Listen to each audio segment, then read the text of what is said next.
global happenings today. We communicate, we analyze global news. Stay tuned. Hello beautiful people, welcome back to our channel. Everyone is talking about the state of emergency that has been declared in Rivers State, and Peter Obi, the former president of Nigeria, talking about Chief Olusegun Obasanjo, Kwangwanso, and the rest are not keeping calm. They have decided to air their views. In fact, for the very first time like never before, Peter Obi spoke extensively, and it caught the attention of the presidency. And they know that Peter Obi not only have a goodwill, he has a brand, and he has diverse and immense followership. Nigerians believe and love him so much. Remember, he contested in the last election, and they called him the third force. In fact, he sprung a lot of surprises when it comes to the political arena. And hear what the presidency said concerning what he said. That's quite powerful, but for understanding, so you understand why the presidency seemed to be a bit jittery over what Peter Obi said. Let's listen to what Peter Obi said in very strong terms. We'll come back for more to tell you exactly the reaction of the presidency, as they definitely are not going to keep calm to watch what Peter Obi said, and it's generating a lot of reactions within Nigerian sphere. Let's watch the video, please. Well, if you look at what Bishop Kuka said, he said it's a work in progress. Let me follow my brother when he said about 1999. If you look at where we are today, it's like they started in 1999, laid the foundation. Some people came and took it to decking, and some people were trying to raise it to first floor, and some people came and knocked everything down. That's the situation where we are now. Everything has been knocked down. Nothing works. And I'm somebody who can say this exemplarily. I became a governor to the court when President Obasanjo and Atiku were in government. I did not pay the court 1 naira. I was sitting in my house in the office, and the court declared me winner. When the governor is hosting them, it can't happen in Nigeria today. When I was being impeached, the president sent people to come and intervene on my behalf.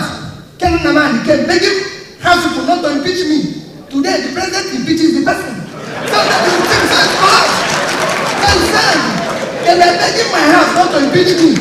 And they were PDP. I was in anger. And they were begging. The president was calling me and said, Peter, are you okay? Even when I was impeached, President Obasanjo called me and said, are you okay? Are you safe? When I go back from the court, when court eventually declared me under Anjuba, President Yaradua called my phone in London and said, congrats. I said, President, I can't come back because, if I come back, these people. He said, tell me the flight in which you're coming back.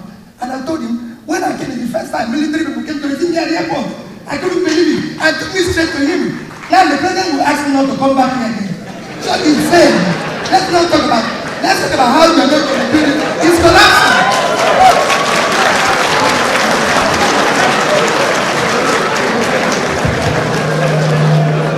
I'm glad that my last respondent said yes and no.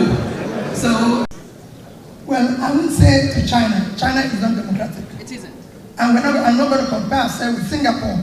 It's a country of less than 5 million people. But I'll compare ourselves with Indonesia. Indonesia is 280 million. And coincidentally, the country with the highest number of Muslims. We should look at their democracy. They have what we call proportional representative. That is what I've always championed and what to do. You cannot have, let me even go back, no country in the past 3 years conducted election had less than 30% of registered voters participate in the election, and they held it. Everyone was go and check from South Africa to Mexico to Indonesia. They were not less than 60%. Nigeria was 23% of registered voters. In that 23%, Nigeria is the only country where you can be declared a winner without receiving 50% plus one of the vote. Our own was at 7%. And there's no proportional representation, which is why you can't have opposition here. Because if you had that, what you say wouldn't have happened. Because the person there now has 7% of the vote. Call it 40. In the Senate, would have had 44 members. PDP, with their leader, would have had about 34 members, and Labour would have had 24. In fact, we should have actually formed government. You cannot have a minority person sitting in government with everything, chasing everybody out, destroying everything. We must change it and have proportional representation so that they give us the thing. That is how it works. And when we do that, go and see it in Indonesia.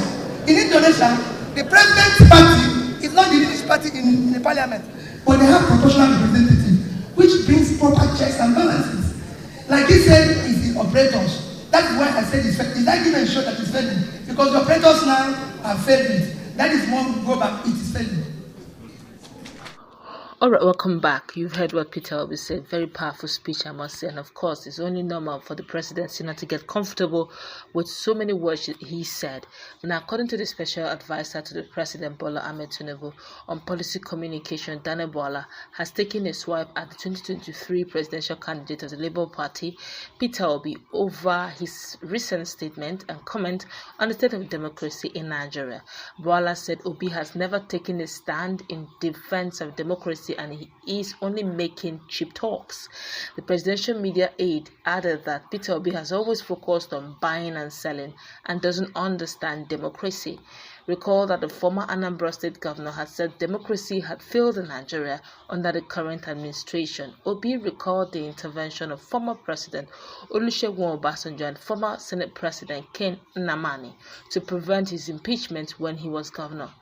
He said unlike in the current administration, in which a president suspended a governor, the court was largely free from corruption under Obasanjo and former President Musa Yar'Adua. He stated this some few hours ago while speaking as one of the panelists at Emeka ihiedioha's 60th birthday democracy colloquium in Abuja. The Labour Party former presidential candidate disagreed with the cleric Archbishop of Sokoto Archdiocese, that's Hassan Matthew Kuka, who said democracy has not failed but was a work in progress. However, in direct response, some few hours ago, via a post on a social media account, Bola cautioned Obi against speaking against promoting hate speech. He wrote, and I quote him, It's funny how a failed politician are trying to redefine democracy. At Peter Obi said democracy has collapsed. Does he even know the meaning of democracy? When people were fighting for democracy, Gregory was buying and selling. He doesn't have a history of any democratic activism from his school days till date. His expertise lies in sticking up hate speech and vitriol. Talk is cheap. My colleague is in the house. For someone who is calling Peter Obi saying that talk is cheap, I'm wondering, has Bola also participated in activism of any kind? He is known as a politician who moves from one party to the other, literally looking for where suits him the most. Isn't that one person who has been so actively involved in the Atiku's campaign, only for him to all of a sudden began to say the opposite of what he said about Atiku? What that shall never end. What's your take on what the presidency is saying concerning what Peter Obi said? Well, it's always shocking to me when I see people always making reference to the fact that when we were fighting for democracy, he was buying and selling. For me, that is trash. If you even look at the scriptures, let's go to the Holy Book. The man who was not even a disciple of Jesus ended up writing the highest number of books and started having experiences that none of the disciples had. You understand? So which means that for the fact that you fought for democracy does not even mean that you love democracy and you have a perfect definition of democracy. Those who fought for democracy before now, some of them are in power today. They are the worst in terms of leadership in democracy. They are very anti-democratic. So that position that he has taken, for me, it's very invalid. It's not important. What we are looking at is Nigeria at the now. Who are those who are putting out characters and behaviors that is democratic or undemocratic? I would say that most of the things that have happened thus far in this administration leaves one with so much doubt if the number one man truly is a Democrat. Especially when we talk about the issue of leadership. Some of the decisions that are taken are outrightly against democratic principles.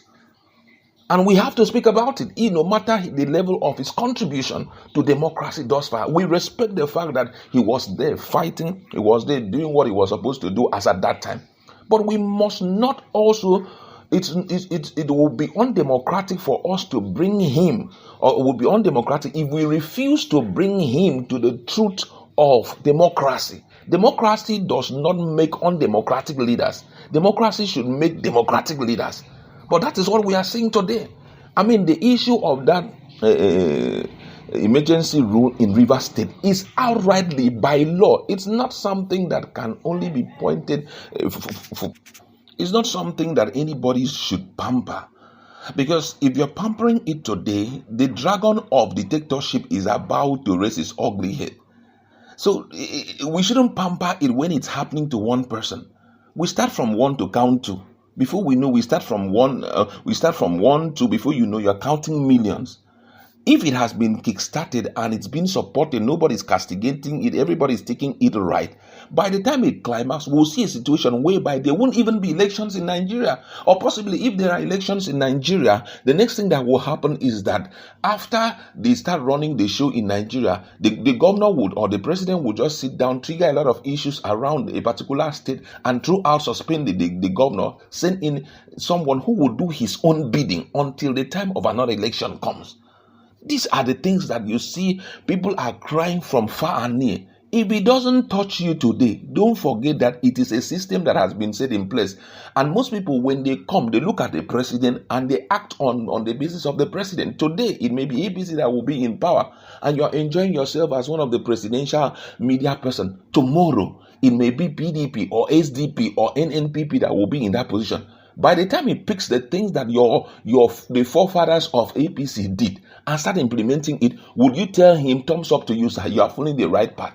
Today it is your own turn, you are enjoying. You don't know what will happen tomorrow. I think that we should try to respect that and look beyond the now. Someone like Bwala, it's a very how do I put it? It's a guy that is very vocal. It's someone who have gone to school. Don't allow people to make everything that you have fought for be a mess in the nearest future. Because if you continue like this, Nigerians will begin to question if you even have an iota of love for democracy in Africa. And he's a lawyer. I'm telling you, it's really, it bleeds the heart when we see these things happen.